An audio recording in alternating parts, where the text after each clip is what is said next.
nu-și vândă pământul, pentru că ce moștenesc nu se vinde și mai târziu vor plăti foarte scump ceea ce astăzi fac pentru câteva milioane de lei. Și poate îmi reproșesc că n-am reușit să comunic mai mult cu masele și îmi reproșez că n-am reușit să am, până în momentul plecării mele de la PNCCD-ul, cel puțin de 400 de membri, așa cum vreau eu, numai de tineri, ca să pas să încerce să redea alt drum României, dar sunt convins că și după mine foarte mulți tineri valoroși din Craiova se vor duce la PNCCD și vor lucra acolo, lucrând pentru viitorul lor în continuare. Da. Dacă tot vorbeați despre alte partide, există varianta să vă duceți în altă parte? Niciodată. A te duce la un alt partid sau a te plimba din partid în partid, aia nu înseamnă că vrei să faci ceva pentru semenii tăi sau pentru cei mulți. Înseamnă că îți cauți culcușul și umbrela acolo unde îți este ție bine și îți merge ție bine. Nu. Nu pot să fac asta niciodată, indiferent ce mi s-ar putea oferi la alt partid. Nu o să auziți că m-am înscris la alt partid niciodată. Deci nu pot să... Am spus la început că nu tranzacționez principii și nu pot să fac așa ceva și nu accept așa ceva, pentru că nu pot să accept așa. Eu am principii și nu mi le calc în picioare așa ușor. Da, aveți principii, iubiți foarte mult acest partid, dar totuși ați plecat. Și avem 45 de minute din emisiune și nu ați spus de ce v-ați dat demisia. Vine o vreme când îți faci o analiză și... Păi, care sunt motivele? Vai de neștiți, motive pot fi multe. Îți faci niște analize, îți faci niște reproșuri. Ce v-a deranjat? Dacă era totul lapte și miere, păi nu, în politică, nu vă dădeați demisia. Să știți că în politică nu e totul lapte și miere. În politică sunt și oameni serioși, mai sunt și golănași așa politici pe care îi depistezi. Vă întrerup puțin, avem un telespectator în direct. Bună seara! Bună seara! Cum vă numiți? Mă numesc Satgian Garbis. Da, de unde sunteți? Din Craiova. Da, vă ascultăm. Eu îl cunosc pe domnul. În primul rând să vă spun bună seara și să-l salut în mod special pe domnul Duduială, pe care nu l-am văzut cam de multișor timp. Deci îl cunoașteți? Da, cum să nu. Ne cunoaștem de mai bine de 20 de ani. La început, sigur, ne-am cunoscut așa pe motive profesionale, ca să zic așa, prin activitatea pe care o desfășoară dumnealui în Craiova. Și tocmai pentru faptul că am fost foarte mulțumit de această activitate și am constatat că dumnealui este un om aparte. În primul rând, un lucru rar întâlnit astăzi, este un om cinstit și corect.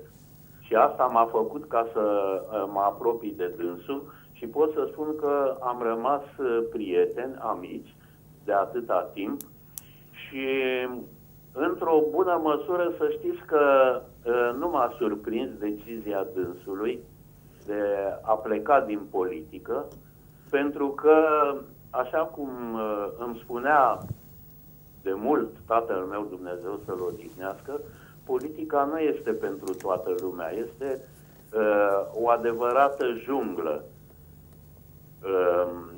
Și în aceste condiții, domnul Duduială, după părerea mea, nu are ce căuta în politică.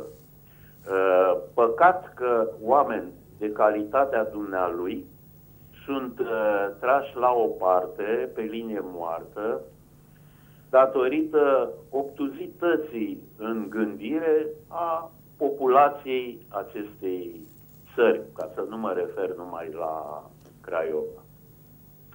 Așa că, ce să mai spun... Aveți întrebări pentru domnul Duduială? Nu am nicio întrebare, fiindcă dumnealui a afirmat că nu mai revine asupra deciziei luate.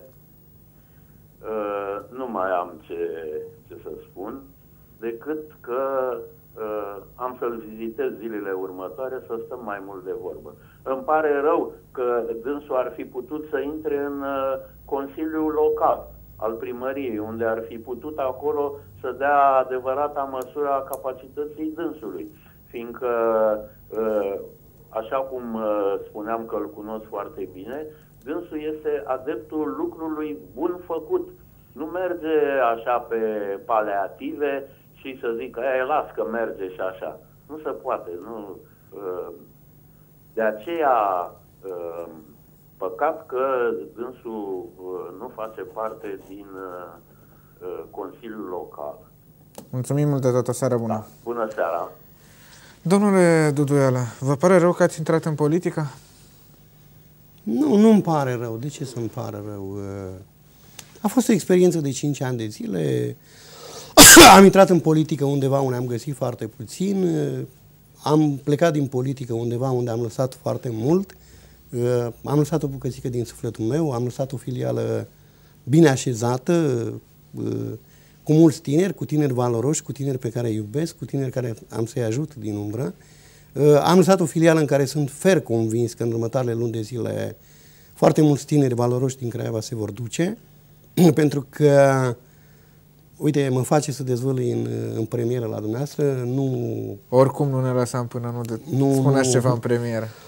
Nu în mult timp o să le ofer craiovenilor deliciul de a-i invita la o conferință în duet, dacă pot să spun așa ceva, Duduială și Dan Puric. Deja suntem aproape la a stabili data și în care va fi conferința la Craiova. Eu nu sunt departe de craioven și de semenii mei, pentru că am prieteni foarte mulți în orașul Craiova, am oameni pe care îi iubesc, n-am făcut rău în viața mea, nu știu să fac rău, nu știu să rănesc și ce pot să vă spun?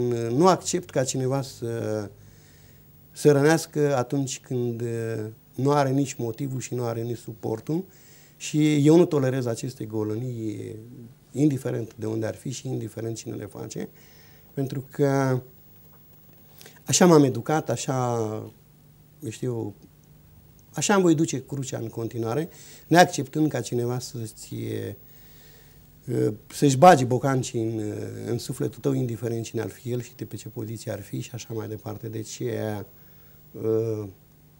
îmi păstrez linia mea, voi face tot ce pot ca să conving masele largi că este nevoie de PNCCD-ul, că este nevoie de dragoste umană astăzi, că este nevoie de valoare morală în toate instituțiile statului, plecând de la local și până sus în vârf, în ierarhie, pentru că tot văd frecvent și eu pe sticlă că vârful piramidei spune că el nu răspunde de bază. Ba nu, răspunde de bază. Pentru că dacă baza este șubredă, vârful este putred. Și atunci avem cu toții treabă de făcut și avem cu toții treabă de a ne ancora, pentru că și eu mă gândeam odată ce bine ar fi dacă cuiva ar veni ideea să desfințeze această clasă politică și statele să dezvolte și să trăiască fără clasă politică, parcă ar fi mai bine. Dar, din păcate, nu se poate, nu s-a scris o altă doctrină fără clasă politică și atunci contez pe capacitatea craiovenilor și a românilor în general, căci odată cu trecerea timpului vor învăța să se ancoreze în adevărate valori morale, chiar dacă nu la superlativ profesionali, dar împreună se pot construi lucruri mărețe și lucruri durabile și ne putem schimba viața cu toții. Da, pentru ca telespectatorii să-și facă o imagine despre activitatea pe care o veți avea în următoarea perioadă, vă voi întreba ce obiective aveți pentru următoarele 2 luni. Da, o perioadă mai scurtă pentru a vedea dacă veți sta departe de politică sau nu. Pentru următoarele 2 luni de zile, în curând vreau să fac o emisiune, nu știu la ce televiziune, pe probleme tehnice, pentru că se pare că ne batem joc în continuare de locuitorii acestui oraș cu aceste reabilitări tehnice. Presupun că la noi ar trebui să vedem. Bănuiesc și spre finalul emisiunii am să vă dezvălui în secret. Și eu nu pot tolera ca specialist în domeniu să mai las pe cineva să-și bată joc de locuințele craiovenilor, pentru că reabilitările astea termice sunt un proces foarte complicat și foarte complex. să mă ocup de treburile mele pe care le am, pentru că eu mai am responsabilitatea pe lângă familia mea și a altor familii, atât familiile care muncesc la mine, cât și familiile care colaborez cu ei, pentru că ajut și familiile cumpărând produse de acolo, evident că le dau locuri de muncă și țin și pe aia, țin și pe ăștia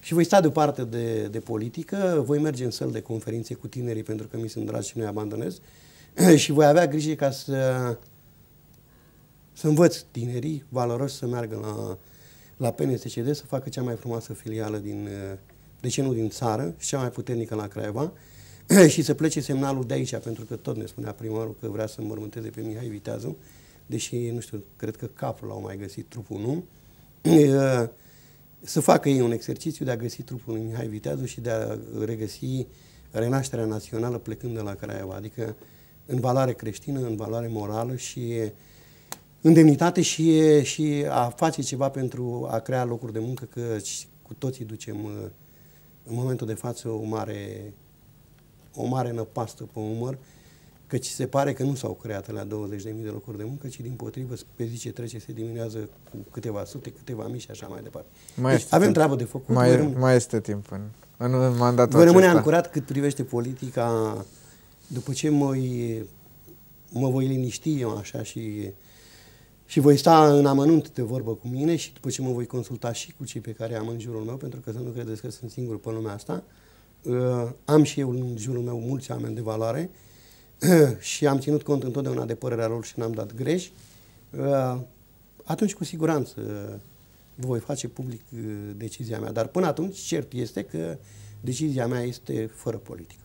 Da, mulțumesc mult de tot. Un cuvânt de încheiere, dacă mai aveți ceva de adăugat. De încheiere ce aș vrea să vă spun, că le mulțumesc tuturor care au urmărit această emisiune, că le promit că voi rămâne același și voi rămâne aproape de dumnealor, voi trage semnale de alarmă atunci când va fi nevoie și mi-am adus aminte în emisiune că și cu 17 ani în urmă, prima apariție mea publică pe televiziune din Craiova a fost 3 TV și se pare că și dezbatere, eu știu, mai de interes public se închide în începutul lui 2013 tot la Poate nu se închide. 3 TV. Și atunci vedeți cum este viața. Niciodată nu poți să știi ceea ce ți rezervă viața.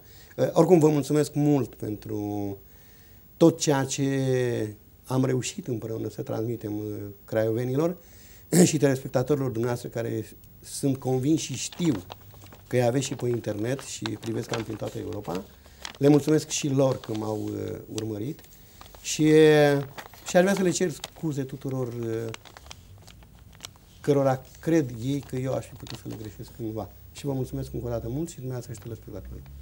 Și eu vă mulțumesc pentru că ați acceptat să veniți în studio. Vă mulțumesc și dumneavoastră pentru că ne-ați urmărit. Noi ne revedem luni la ora 18:30 cu emisiunea de sport, așa cum v-ați obișnuit. O seară bună, la revedere!